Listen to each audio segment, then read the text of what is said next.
figure, LM is parallel to NO. അതായത് ഈ തന്നിരിക്കുന്ന രണ്ട് ലൈൻസ് പാരലൽ ആണ്. Find angle X, angle Y, angle Z, angle P, angle Q, angle R, angle S. അപ്പോൾ ഇവിടുത്തെ unknown angle എല്ലാം നമ്മൾ എന്ത് ചെയ്യണം? കണ്ടെത്തണം. ഒരു ആംഗിൾ മാത്രമേ തന്നിട്ടുള്ളൂ, 40 ഡിഗ്രി. അപ്പോൾ ഇവിടെ രണ്ട് ലൈൻ പാരലൽ ആണെന്ന് തന്നിട്ടുണ്ട്. അതിനെ കട്ട് ചെയ്ത് ഒരു ട്രാൻസ്വേഴ്സൽ ലൈനും ഉണ്ട്. ഇവിടെ നോക്കാം, ഇവിടെ 40 ഡിഗ്രി ആണ് ആംഗിൾ. അപ്പൊ ഈ 40 ഡിഗ്രിക്ക് വെർട്ടിക്കലി ഓപ്പോസിറ്റ് ആയിട്ട് വരുന്ന ആംഗിൾ ആണ് ആംഗിൾ വൈ. അപ്പൊ ആംഗിൾ വൈയും 40 ഡിഗ്രി ആയിരിക്കും. ഇവിടെയും 40 ഡിഗ്രി വന്നു. ഇനി നിങ്ങൾ നോക്കുക, ഈ LM എന്ന് പറയുന്ന ഒരു സ്ട്രെയിറ്റ് ലൈൻ ആണല്ലോ. അപ്പൊ ഇവിടെ ഫോം ചെയ്തേക്കുന്ന ഈ ഇസഡും 40യും കൂടെ കൂട്ടുമ്പോൾ നമുക്ക് എത്ര കിട്ടും? 180 ഡിഗ്രി കിട്ടും. ഇത് രണ്ടും ലീനിയർ പെയർ ആണ്. അപ്പോ 40യുടെ കൂടെ 140 കൂട്ടുമ്പോഴാണ് നമുക്ക് 180 കിട്ടുന്നത്. അപ്പോൾ ഇസഡിന് പകരം 140 നമുക്ക് എഴുതാം. 140 ഡിഗ്രി.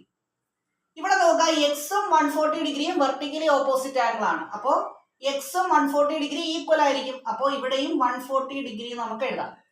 ഇനി ഇവിടെ നോക്കുക, ഈ 140 ഡിഗ്രിയും ഈ ആറും കറസ്പോണ്ടിങ് ആംഗിൾസ് ആണ്.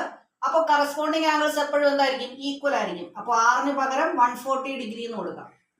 അതുപോലെ തന്നെ ഈ 40 ഡിഗ്രിയും ഈ ക്യൂവും കറസ്പോണ്ടിങ് ആംഗിൾ ആണ്. അപ്പോൾ ക്യൂവിന് പകരം 40 ഡിഗ്രി എന്ന് കൊടുക്കാം.